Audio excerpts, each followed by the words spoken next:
Okay. Good evening, brothers and sisters. Welcome sa ating Faith Seeking Understanding. Ngayon ay Sunday, pero gusto ko lang i-share itong maikling kwento sa isang nakakamanghang kwento, no? Ng isang tao na I'm sure may inspire din kayo, no? So, ang ating ibabahagi ngayon ay pinamagatang The Friend from Hell. No? Okay.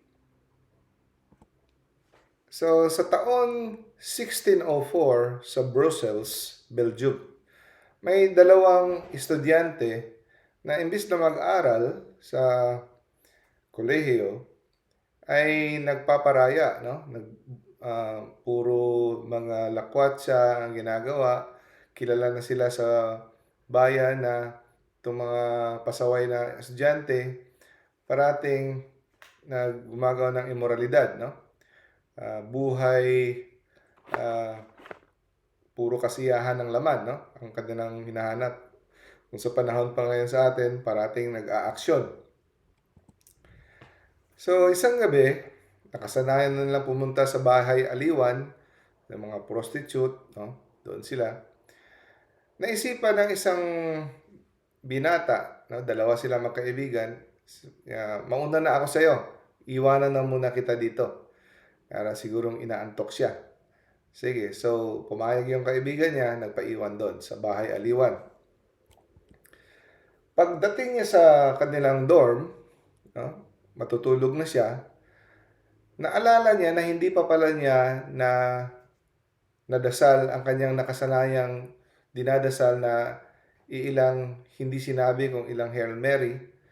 Kasi yun ang nakasanayan niyang idasal na tinuro sa kanya nung maliit pa siya na kahit sa isang araw makapray siya ng ilang Hail Mary. No? Now, pero inaantok na talaga siya, pero nag-effort siya. No? Pinilit niya talaga na makapag-pray kahit walang debosyon. Ibig sabihin, yung lutang siya, hindi niya talaga iniisip yung pinipray niya. No? Pinilit pero nakapagdasal pa rin siya ng ilang Hail Marys.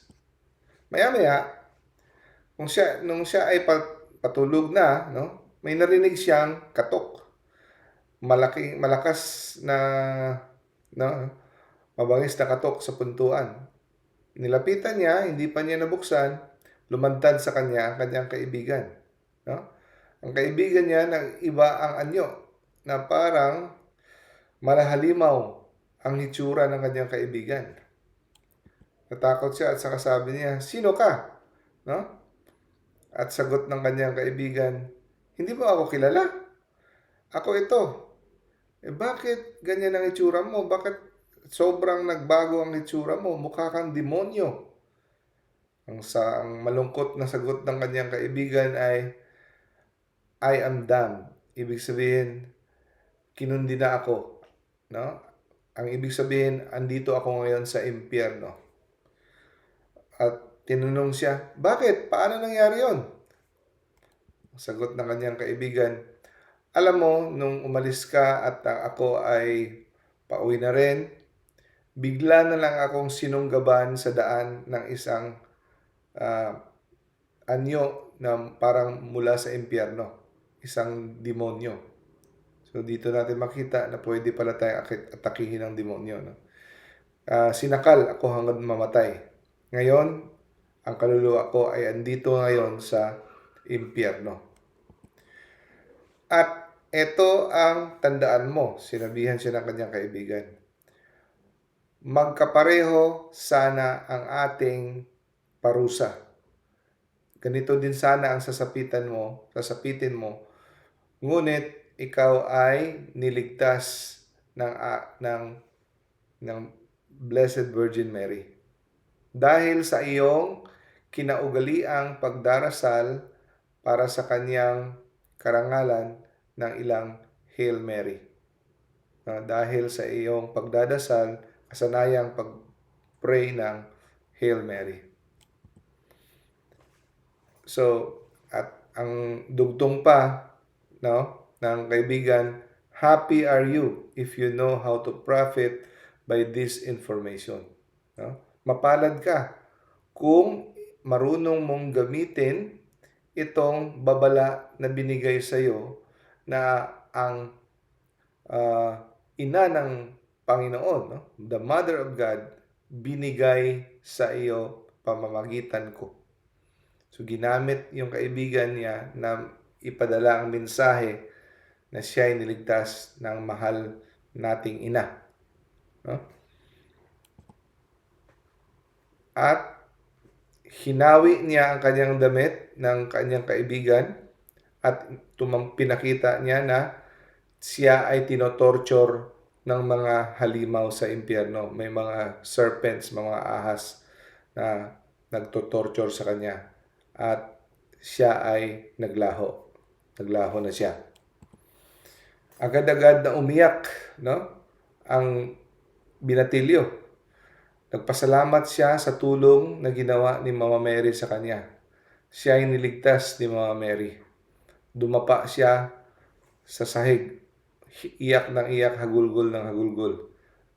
Kasama ang konsensya at kasama ang tuwa na siya ay naligtas. Ganon din sana ang sasapitin niya, hindi dahil kay Mama Mary. So, pinarangalan ni Mama Mary ang kanyang debosyon, no? Na pag-pray ng iilang Hail Marys. Now, habang siya ay nagpe-pray, nagdarasal, nagre-reflect kung anong ginawa niya sa buhay niya, bigla niyang narinig ang tunog ng kampana sa Franciscan Monastery, malapit lang sa kanila. At doon niya natanto na ito na siguro ang sinyales, no?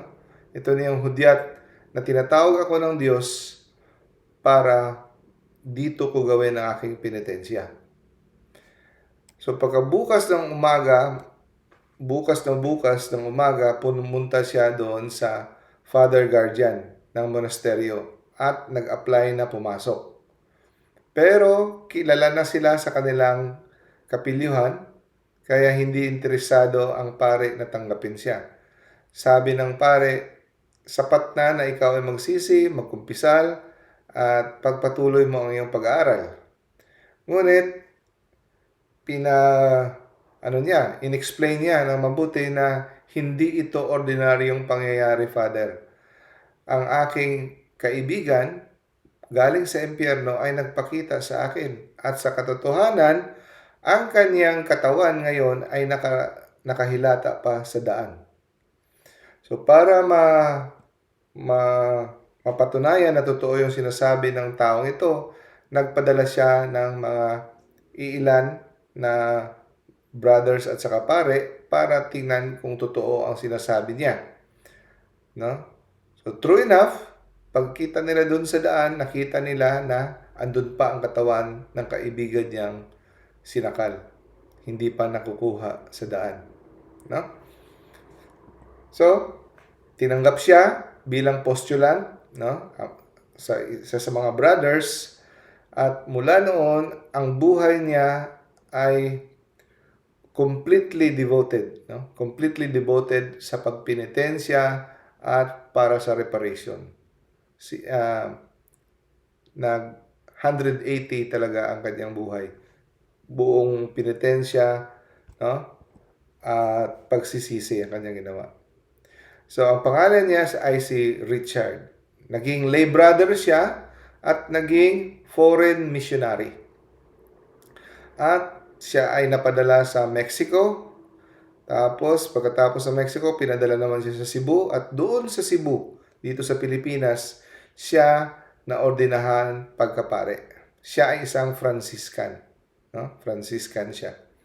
At pinadala na naman siya sa India at yung katapusan niyang misyon sa Japan, kung saan siya pinatay.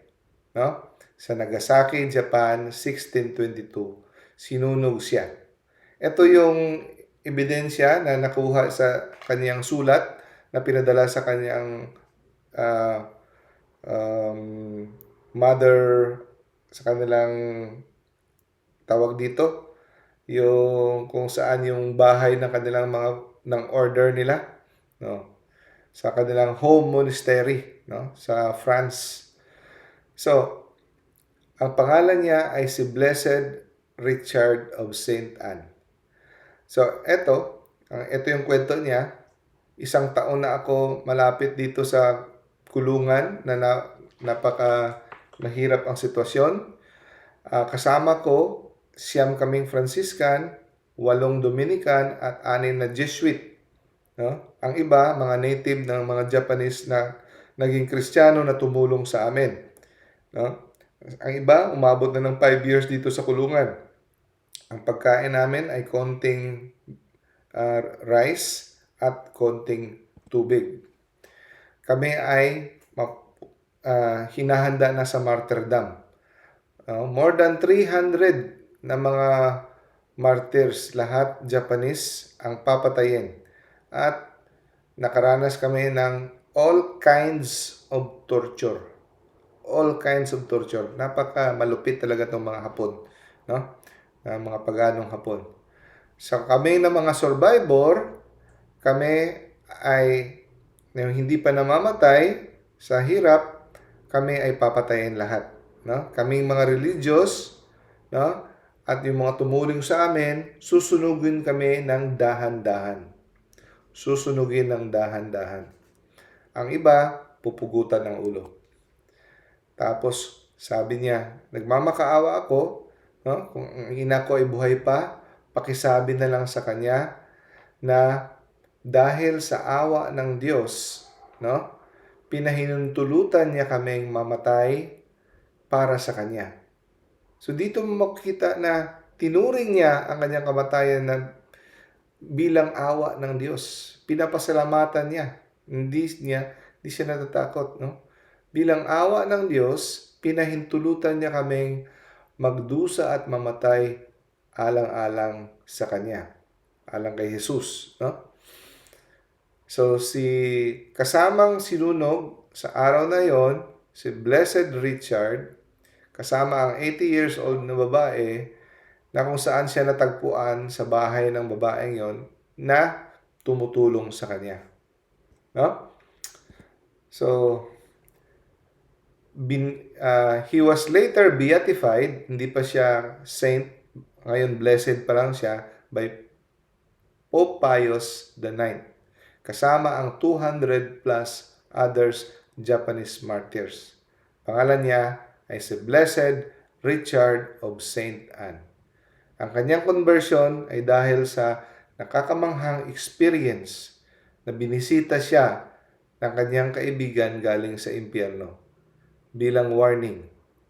At ito lahat ay utang niya dahil sa kanyang mumunting devotion na pinarangalan, na pinasalamatan ni Mama Mary.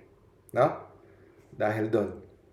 So, kung nagdududa kayo na itong kwentong ito ay haka-haka at imbento, ito ay galing sa 3 sources. From the Glories of Mary by Alfonso Sligori, from Marianum Book 3, no, Trisagium, at galing sa Father Alfonso of Andrada. So ito ay totoo, no? Hindi ito haka-haka. So isi-share ko lang itong 3 Hail Mary devotion na pinipray ko rin ng ilang taon na, no? Maraming version ang 3 Hail Mary devotion, pero i-share ko lang itong nakasanayan ko. Ipipray mo ito sa umaga at sa gabi, maliban pa sa rosary. Okay? So kahit nagro-rosary ka, ipipray mo pa rin ito. So pag ito ay tapat ka at pinray mo ito, malaki ang dulot na ito na benepisyo. Very powerful Marian practice na ini-encourage ito ng mga many saints. Okay? So para sa purity of mind, heart, and body, at saka for the final perseverance, na mamamatay tayo in the state of sanctifying grace. So, nagsimula ito sa 1200s, no? 13th century, nung nagpakita si Mama Mary kay Saint Mechtilde, isang madre No? Nag-request si Mama Mary ng daily recitation of 3 Hail Marys. Kahit 3 Hail Marys lang, no? So, ang first Hail Mary, in honor to the God the Father, na binigyan si Mama Mary ng kapangyarihan sa lahat ng mga nilikha. Siya ang pinakamataas na kapangyarihan sa mga nilikha. Okay? So, I have the greatest power in heaven and on earth. Yun ang sabi ni Mama Mary. Siya ang pinakamalaking kapangyarihan bukod sa Diyos. In the hour of your death, I will use that power of God, the Father, to keep any hostile power from you. Yung second Hail Mary, ito ay para in honor for God the Son, kay Jesus, na binigyan si Mama Mary ng napakalalim na wisdom. Sabi ni Mama Mary, in the hour of your death, I will fill your soul with the light of that wisdom, so that all the darkness of ignorance and error will be dispelled.